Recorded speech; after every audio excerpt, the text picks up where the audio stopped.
Chair Lear. Item 13.2, licensing committee for June. Item 13.2.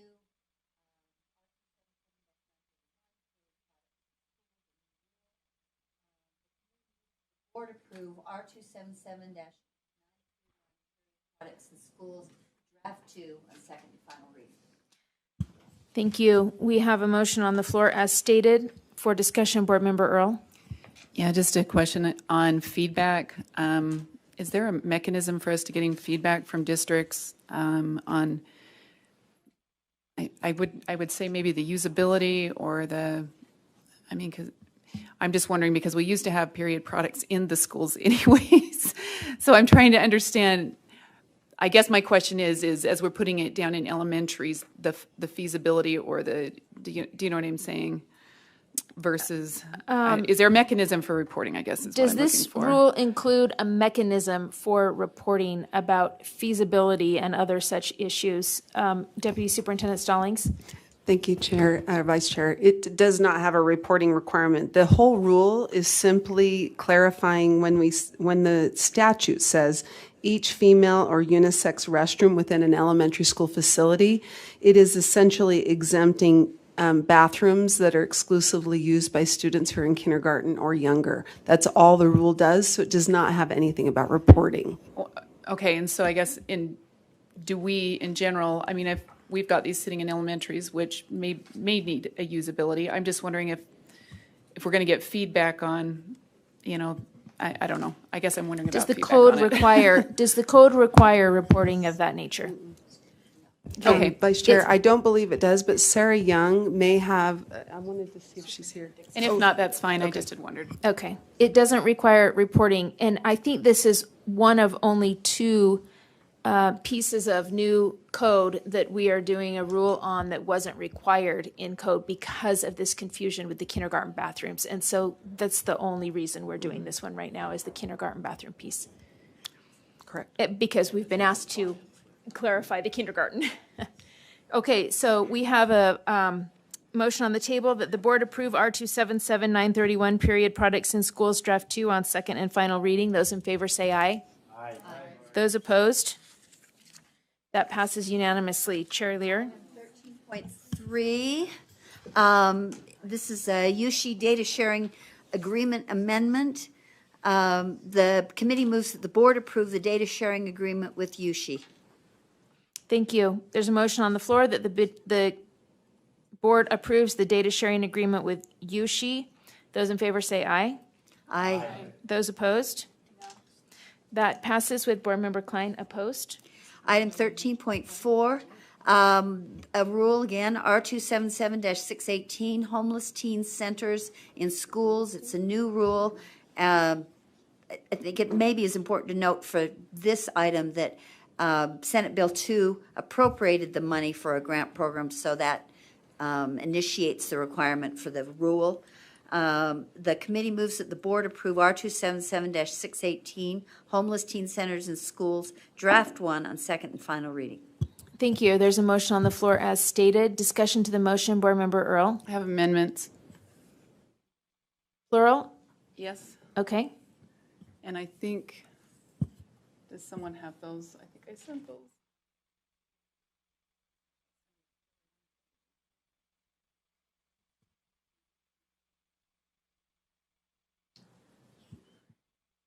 No. So on line 44. Okay, just a second. Have any others? Second, I've got to look back in my email. I don't know if I changed them from what I wrote in my notes here. You didn't post them, I guess. I did. You did, but I sent them. oh, Yeah. line 44. Okay, so on line 44, I'll just have to go with what I have in my, what I wrote down. On line 44, availability, so I would add availability to connect with religious and spiritual resources, and I think I changed that language, but 1 second, I sent an email out.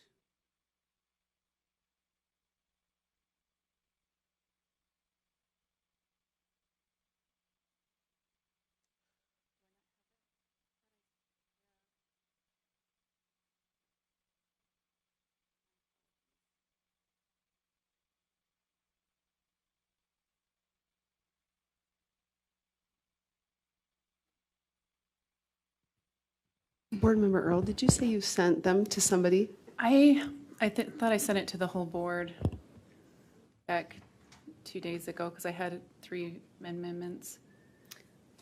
May I ask a question? I saw some amendments that you sent to the board rule on child sexual abuse prevention. No, it's- Yeah, okay. it's separate from that. I apologize, I should have had this pulled up in front of me.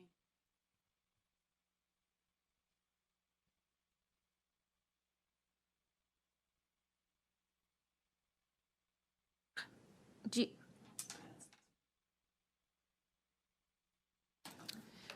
Well, it's in my draft. So,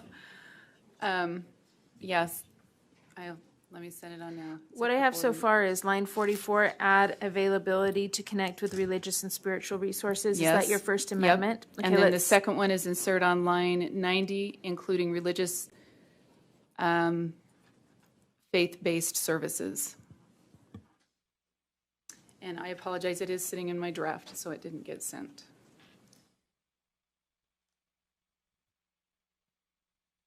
On line 44 and line, So on amendment number 2, what line was that added to? line 90, Thank you. And what's your third amendment? and that's it. It's Just those the two? amendments, yes. Okay, we have, do we have a second? Second it. Okay, we have a second by Board Member Klein. We have an amendment on the floor to add in line 44, add availability to connect with religious and spiritual resources. And in line 90, add including religious faith-based services. Would you like to speak to your motion? Yeah, I'll speak to that. So under this area, we have a number of items that districts are going to work with, including collaboration with district and county agencies for mental, dental, medical, and vision. Then we have mindfulness and social emotional services, and then collaboration with local tech.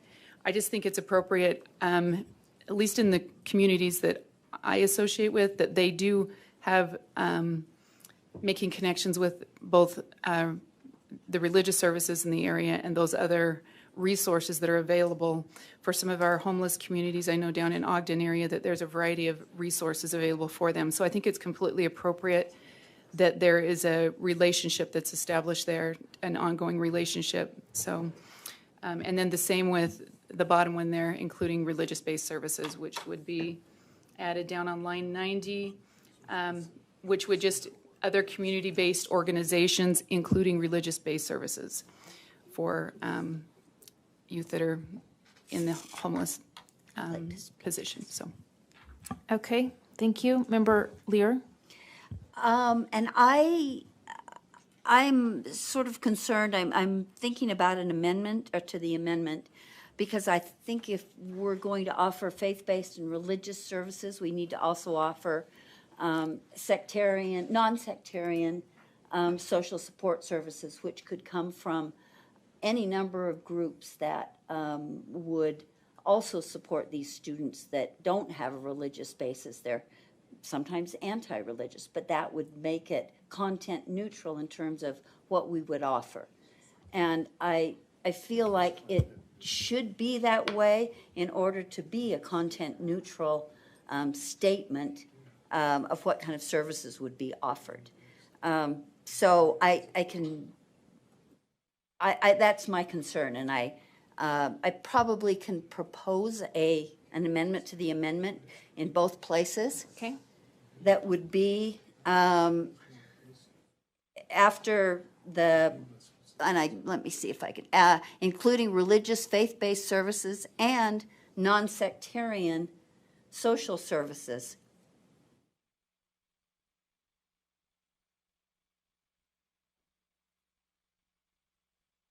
that would then make sure that it encompasses those who are religious or don't prefer to contact a religious faith, but they could have access to other groups that would be, and I did speak to that, I'm sorry.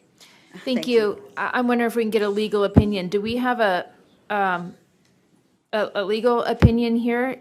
Will this, by using the word including, will this require them to reach out to refer students both to religious and non-sectarian services? Vice Chair Davis, I don't believe it requires, it's not a shall or a must, it's including, but I do agree with it that the concept of being content neutral, and that's some First Amendment language that Member Lear is referring to, and so by including the non-sectarian language, then it does become content neutral, which would be important if there is a challenge to this language. So in it's this in a rule. may section, not a shall section, is that what you're saying? Yeah, yes, ma'am. Okay, thank you. Member Straight? Oh, I'd kind of taken down, but I guess when I look, am I speaking to, wait, do we have a second on the amendment to the amendment? Do we have a second on the amendment to the amendment? Member Booth, second. Go ahead, Member Straight. so I don't know, but I would like some opinion on whether line 90, when it says other community-based organizations, if that is actually more inclusive than, by that language, than trying to put in all this other verbiage. Would it include those two things already, is what you're asking? Yes. Can we get a legal opinion? Would that include those two things already? Meaning the religious and the. Religious and non-sectarian services? Would you restate that again? I'm trying to look at 44 where this language would go into, and so I was going to focus on that. Would you restate that question, please? So it's line 90, where it says other community-based Okay. organizations. The question is that You think more it is? inclusive than trying to wordsmith and add these other things in? So you're asking if the phrase community-based organization, if that kind of, as an umbrella, would include faith-based and non-faith-based, and it sounds like it would. I think that sounds general enough, broad enough to include that. So yes. Member Lear, Yes. are you still? No, I'm wanna just. speak? Member Earl? Well, and with that argument, you could also say local health authority, local food bank. I mean, you could be, I think the reason why you would articulate the other is to just, reach out to services that are broad for that reason. So, yeah, I think it needs to be in there. Okay, So. thank you, Member Moss.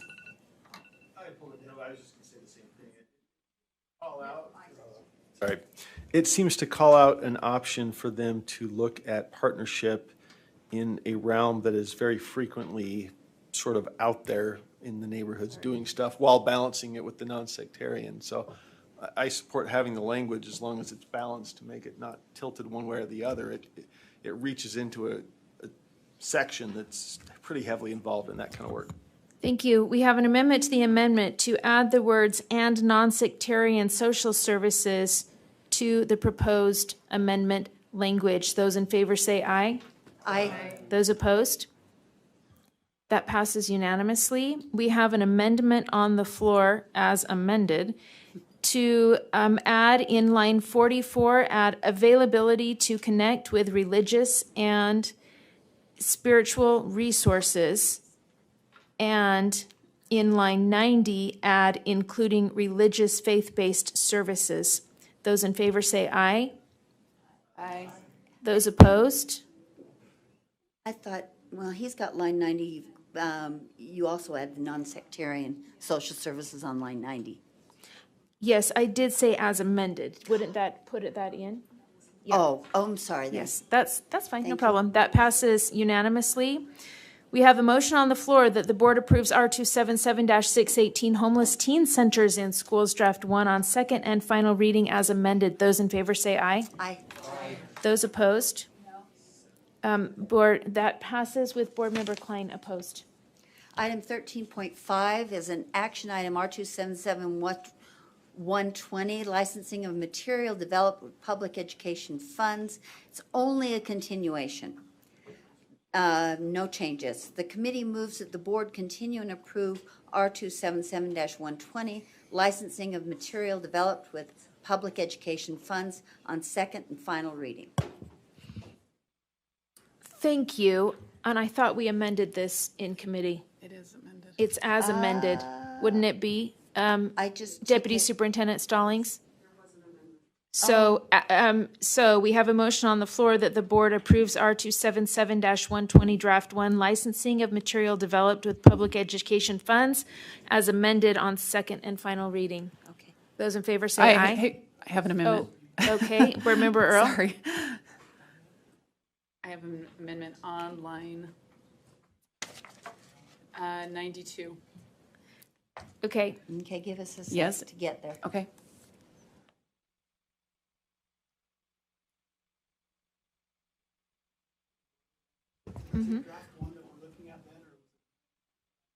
No, it's just draft one. Draft 1. Was the amendment included in draft 1? There was one line amended to Yes. reference HB 374 in the instructional materials creation. Correct. Vice Chair Davis, would you like me to respond? Or no? No, I think if we just know that it's all, the amendment's already written into the draft, then I think we're good. But we have another one here coming. Board Member Earl, do you have it? Yes. Thank you.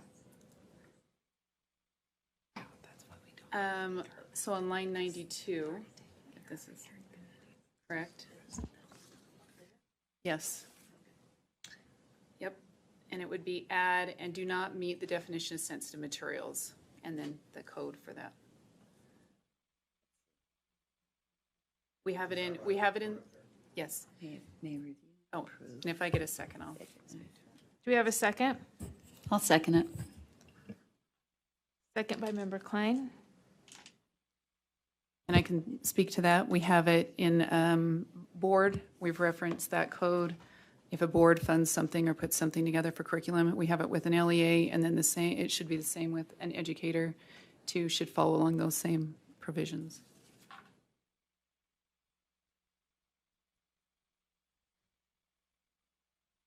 Sorry, I have it on the wrong, I think it needs to be on line 98. I apologize, not line 92. Doesn't make sense on the other one.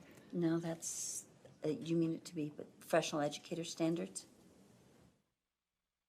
On one second, let me make sure I've got it on the right line. An LEA may review and approve materials delivered. Just a policy question while she's looking that up. Would the amendment already cover that? Because the materials can't be created unless they fall into line with HB 374 sensitive materials. So is this amendment needed legally, or does it do the same thing essentially as the other amendment? Deputy Superintendent Stallings? So the amendment that's in draft 1 says an individual or entity may not develop sensitive materials using board funds. And sensitive materials is the definition that is in 53G10-103. So, and then Board Member Earl's amendment would say an LEA may review and approve of materials developed by educators on contract time, which would be public funds. The other amendment says board funds, and I wonder if we meant. There's two provisions that were added. Oh, okay. They also added line 81. Oh, Do you want to speak? sorry. Can we Ben just say Rasmussen, Director public? of Law and Professional Practices. I was just going to point out there was a second provision that was added on lines 81 and 82 that I think covers this because it requires the LEAs to have a policy on materials used developing their funds. And so we added that language that a policy shall prohibit the development of sensitive materials with LEA funds. And so where Board Member Earl is trying to add the language is covered under that policy. Thank you. Cindy, can I speak? Yes, but let me go to Superintendent Dixon. Sure. Thank you, Madam Chair. I think Ben just indicated what I was going to. The stems of those two lines, one is about can they do this on or off contract time? And we always want to make sure that there's a provision for teachers to do things on contract time where possible so we don't force everything after school. And then the other focus in STEM is about sharing materials. So if you feel comfortable, Board Member Earl, I think that overlays all of it so that we don't detract from those other stems and those lines that apply across the board to material development. I think it's a good add as that amendment where you have it in 81 and 82 that covers everything. Okay. Thanks. I think just talking through that and seeing that where it references it, I actually think it does cover that. So I appreciate the thoughtful dialogue. So are you withdrawing the motion? Yes, I am. Okay, thank you, Chair Lear. It either sits on the board unless, right? Without objection, Yeah, that's, Right, withdrawn. could I just ask a related question Yes. here? We have public funds, board funds, and LEA funds, it looks like referenced here. Are those different? It just came to mind as we were talking about it. without Is there- objection, can we direct staff to be consistent with the use of the word public funds? And clean it up. With no objection, yes, Deputy Superintendent Stallings? So one section of the rule is speaking about the board may not, the state board may not develop materials. And then the next section is talking about an LEA may not. So that's why we have board funds, because they would be funds that the State Board of Education has. Then the next section would be LEA's funds, would be any funds the LEA has. So, but But public funds. you could put public funds in because both places if you'd sometimes like. Sometimes they use some of this and some of that, and they don't always distinguish. That's Sorry, fine. Public funds it is. Will you please change it to say public funds? And Chair Lear, let's move on. Did we vote on that? Without No. objection, that is withdrawn. But we still didn't vote on them. We have a motion on the floor that the board approves R277-120 Draft 1, licensing of material developed with public education funds on second and final reading. Those in favor, please say aye. Aye. Those opposed? Item 13.6 is an action item, R277-121, Board Waiver of Administrative Rules, only a continuation, again. Even deja vu moment. This is new, right? Okay. The committee moves that the board continue and approve R277-121, Board Waiver of Administrative Rules on second and final reading. Thank you. We have a motion that the board approves R277-121, board waiver of administrative rules on second and final reading. Those in favor say aye. Aye. Those opposed? That passes unanimously. Item 13.7, another action item, R277-320, Grow Your Own. There's an amendment, and the committee moves that the board approve R277-320, Grow Your Own, Draft 2, on second and final reading. We have a motion that the board approves R277-320, Grow Your Own, Draft 2 on second and final reading as amended?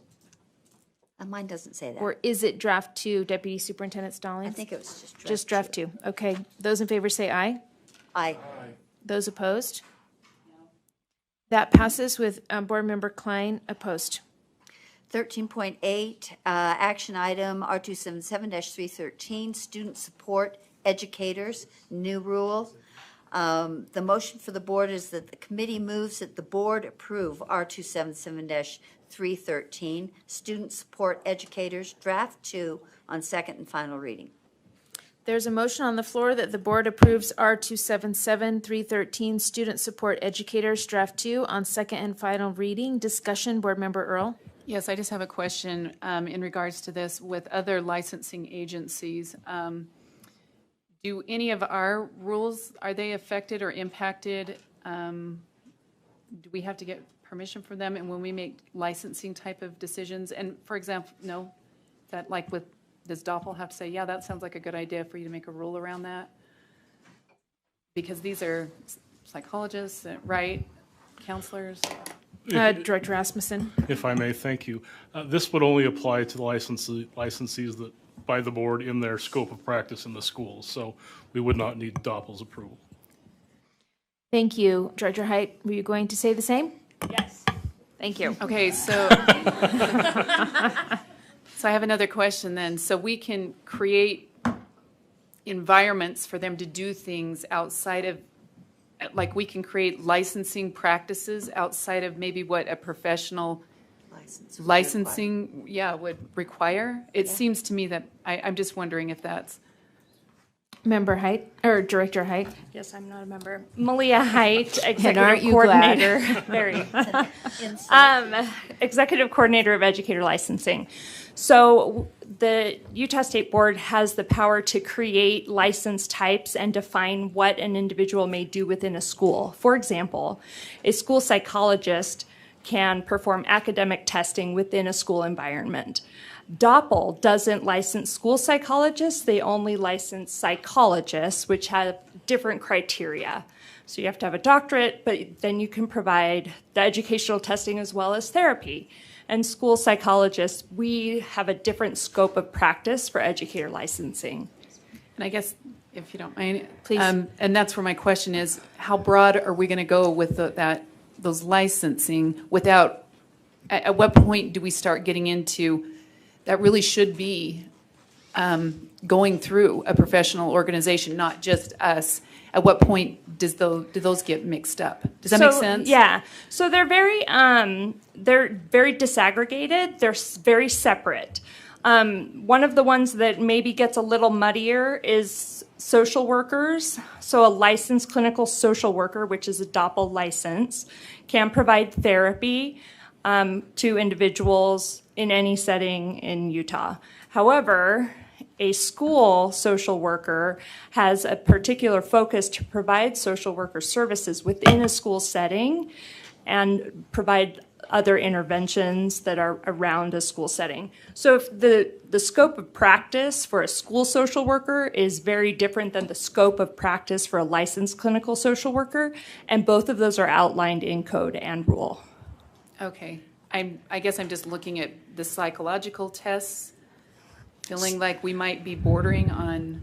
So psychological testing, when we're in the world of education, we're looking at, are they qualifying for IEP services through having a disability? So looking at like a Woodcock-Johnson for Right. example, is a psychological test. And as we get into more and more mental health in the schools, we start graying that boundary. I guess that's why I'm asking this question, is where does it become so gray that we know we're now practicing something other than we should be practicing? Does that make sense? Yeah. So one of the other guardrails that's in place to keep those kind of lanes very clear is that the publishers of these different standardized assessments, like the Woodcock-Johnson, et cetera, they have outlined who can provide that kind of testing. And so if only a psychologist with DOPL licensing can provide that testing, then somebody with a school psychologist Utah educator license cannot. Okay. Thank you. Sure. Board Member Klein? I have similar concerns. To me, I know you've explained this, but to me it sounds like we're getting into this pseudo-psychology realm. And with all of the push for inclusion and gender and kids being groomed in a lot of ways, many reports from people that I've heard from school counselors or social workers where they're being sent to them instead of to their parents, and things are being kept from parents. I think we are walking on very thin ice here, and I don't believe that any of this is the role of schools. We need to stick to academics, and if there are mental and medical issues, they need to be dealt with in the private sector outside of the school. That's an opinion, That but is does my it have very anything to strong do with opinion. this rule? And yes, but I won't be voting for this as a result. There you go. Okay, but I'm asking, what does this rule do exactly that we're asking right now? I mean, we're veering into this space of, testing we've done for decades to qualify for special ed. So what's the crux, really quickly? Yeah, so this is a response to requests from the field that we do have LEAs that are saying our students are needing additional supports in schools. And so we just want someone to help us with mental health. But what does that mean? And what does that mean somebody with this kind of a license can do? And so it really is to provide the more specific guidance to the LEAs so that they know if you're hiring a social worker, this is what they can do. And if you're hiring a school psychologist, this is what they can do. And most of those things are outlined within the scope of practice of the profession as well as federal IDEA law. And therein would also lie what theoretically they cannot do. Correct. Correct? That is correct. Thank you. Can I speak to this? Please, Member Lear. And I would just say, this is a parallel reflection of needs in schools to teachers. I have reservations about teachers being trained on the job. And I have concerns that you do need specialized training to teach reading to a refugee student who's in first grade. And we are going along with the on-the-job training requirements because we have a shortage. We also have a shortage of these support professionals. And I think we would be doing a disservice to LEAs to not consider both kinds of support and instructional people in schools. Thank you, Member Lear. Earl, sorry. Sorry. Okay. We have a motion on the floor that the board approves R277121, board waiver of administrative rules on second and final reading. 313. 313, student support educators. We have a motion on the floor, thank you, that the board approves R277313, student support educators, draft 2 on second and final reading. Those in favor say aye. Aye. Those opposed? No. That passes with 2 members opposed, Member Klein and Member Hutchings. Item 13.9 is an action item, R277-326, Early Learning Professional Learning Grant Program. There's an amendment.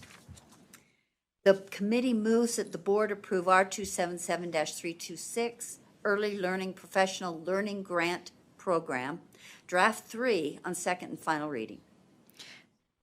Thank you. We have a motion on the floor that the board approves R277-326, Early Learning Professional Learning Grant Program, draft 4 on second and final reading. 3, it's my. I have 4 on my copy. Oh, yeah. Angie? Deputy Superintendent Stallings, do we have a draft 3 or 4? I have 4. Okay. It's number R277-326. Okay. Okay. So we have a motion that the board approves R277-326, Early Learning Professional Learning Grant Program, draft 4 on second and final reading. Those in favor say aye. Aye. Those opposed? No. That passes with board member Klein opposed. Item 13.10, an action item R277-514, deaf education in schools. We're just asking that this be repealed because it's been incorporated into other licensing rules. The committee moves that the board repeal R277-514, deaf education in schools, on second and final reading. Thank you. There's a motion on the floor that the board approves R277-514, deaf education in schools, on second and final reading. Those in favor say aye. Aye. Those opposed? That passes unanimously. Item 13.11, an action item on Board Policy 1002, rulemaking procedures. The committee moves that the board approves Board Policy 1002, Draft 1. There's a motion on the floor that the board approves Board Policy 1002, Draft 1. Discussion, Member Earl? Yes, my question is, we won't be bringing rules forward, right, after 5 years unless staff or someone requests that comes forward. Am I understanding this? I'm getting a this nod one from change? Deputy Superintendent Stallings. Yes, Deputy Superintendent Stallings? Okay, Because we were annoying. so one caveat to that would mean that some board members that are maybe new to the board won't ever see that rule or policy. So I guess in my mind, I would be speaking against this at this point, so that.